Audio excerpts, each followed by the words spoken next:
A judge insults Karoline Leavitt in open court. Minutes later, she has him in handcuffs.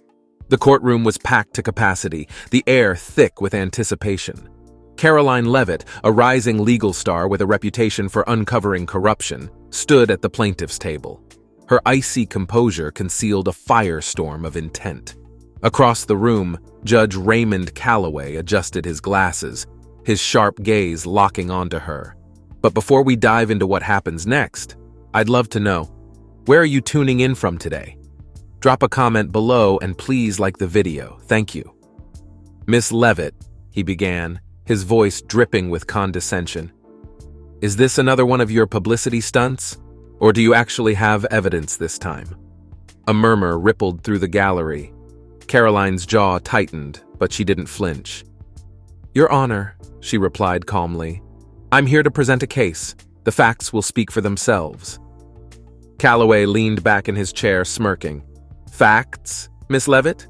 Or baseless accusations dressed up as legal arguments? Perhaps you should focus less on theatrics and more on substance. The insult hung in the air, and a few gasps escaped from the crowd. But Karoline didn't respond. She simply opened a sleek black folder on the table in front of her.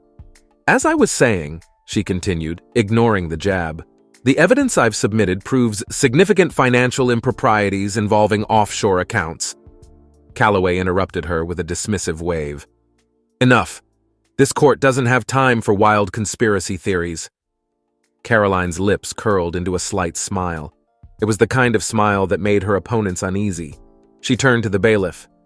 Officer Daniels, would you please approach the bench? The bailiff, a stocky man in his 40s, glanced at the judge, who raised an eyebrow. What is the meaning of this? Calloway demanded. Karoline lifted a single document from her folder, holding it up for everyone to see.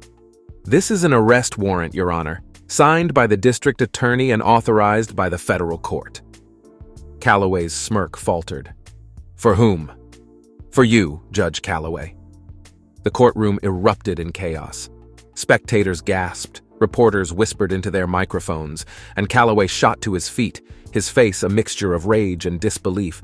This is outrageous, he thundered. You think you can humiliate me in my own courtroom? I'll have your license to practice revoked. Karoline remained unflappable. The warrant outlines charges of bribery, obstruction of justice, and conspiracy to defraud the government.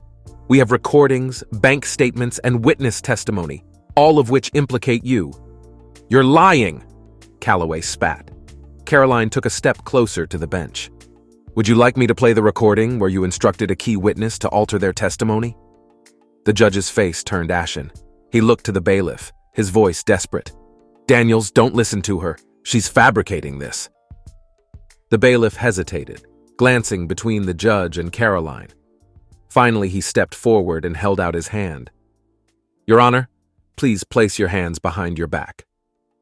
Calloway backed away, nearly tripping over his chair. You're making a mistake! Karoline's voice cut through the chaos, sharp and commanding. The only mistake here was underestimating the reach of justice. Within moments, the handcuffs clicked around Calloway's wrists. Cameras flashed, capturing the fall of a man who had believed himself untouchable. As the bailiff led the disgraced judge out of the courtroom, Karoline turned to the gallery, her gaze steady. She had taken on corruption at the highest levels and won. But deep down, she knew this was only the beginning. Because in the world of power and secrets, taking down one villain only revealed the shadows of others waiting to strike. The courtroom emptied quickly, the buzz of excitement and disbelief spreading through the halls like wildfire. Reporters scrambled to relay the breaking news, their voices echoing off the marble walls. Karoline Leavitt gathered her files methodically, her movements precise. She didn't smile. Victory in her line of work was fleeting, and this case was far from over. Her phone buzzed on the table. She glanced at the screen, a message from Secure Contact 009. Calloway isn't the only one, they're already moving to cover their tracks. Karoline's grip tightened on her phone. Whoever sent the message had been right so far. They'd tipped her off about the offshore accounts and the manipulated case files. But the cryptic tone left her uneasy. As she exited the courthouse, a sea of reporters surged forward, microphones thrust toward her. Miss Leavitt, did you know Judge Calloway was under investigation before today? Is this part of a broader corruption probe? Do you expect more arrests? She raised a hand to silence them. I'm not at liberty to discuss ongoing investigations, she said evenly, her eyes scanning the crowd. There were too many faces, too many unknowns. Then she saw him. A man in a black suit standing near the edge of the crowd. His face was nondescript, but his posture was too stiff, his gaze too direct. He wasn't a reporter. Karoline kept her expression neutral as she flagged down a waiting car and slipped inside. As the vehicle pulled away, she glanced back. The man was gone. Back at her office, Karoline locked the door and activated the secure communications terminal on her desk. The message from Secure Contact 009 flashed on the screen. She typed a quick reply. What tracks? Be specific. The response came almost immediately. The accounts tied to Calloway lead to 3 others. Judges, lobbyists, and 1 congressman. They're shutting them down as we speak. You need to act fast. Karoline exhaled sharply. If the accounts were wiped, they'd lose the paper trail and the chance to dismantle the network. She reached for her phone and dialed Logan Reeve, her trusted investigator. He picked up on the second ring. Tell me you've been watching the accounts, she said without preamble. I have, Logan replied, his voice tense. Transfers started 10 minutes ago. They're bleeding the offshore accounts dry. Can you stop it? I'm trying, but whoever's running this is good. They've routed everything through layers of shell companies. Karoline thought quickly. Focus on the smallest account. If we can freeze just one, it might give us leverage. Logan hesitated. That's risky. If they realize we're onto them, they'll shut everything down faster. They're already doing that, she snapped. Just do it. An hour later, Karoline sat in a dimly lit conference room with her core team. Logan was there, his laptop open as streams of data flickered across the screen. Beside him, Maya Kim, a cybersecurity expert, tapped furiously at her keyboard.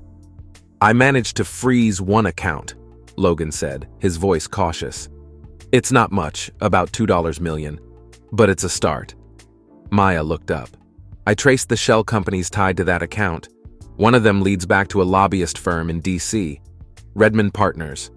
Karoline's eyes narrowed. Redmond Partners? They handle campaign donations for half the political elite. Maya nodded. And one of their senior partners, Daniel Hess, has a direct line to Congressman Albright. The room fell silent. Albright was untouchable, or so everyone believed. He was a political titan, known for his charisma and backdoor deals. Karoline leaned forward. If we connect Albright to this, it'll blow the whole operation wide open.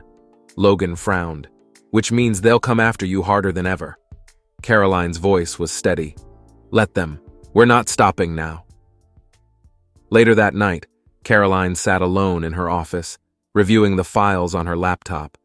The dim glow of the screen illuminated her face, but her eyes were heavy with exhaustion. The adrenaline was fading, replaced by the weight of what was coming. A knock at the door startled her. She glanced at the clock. Midnight. Who is it? Logan, came the muffled reply.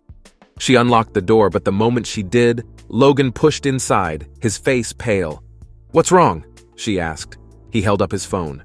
On the screen was a message from an unknown number. Back off, or you won't live to see the end of this. Karoline's blood ran cold, but her resolve hardened. She stepped to her desk, opened a drawer, and pulled out a small black pistol. Let them try, she said, her voice like steel.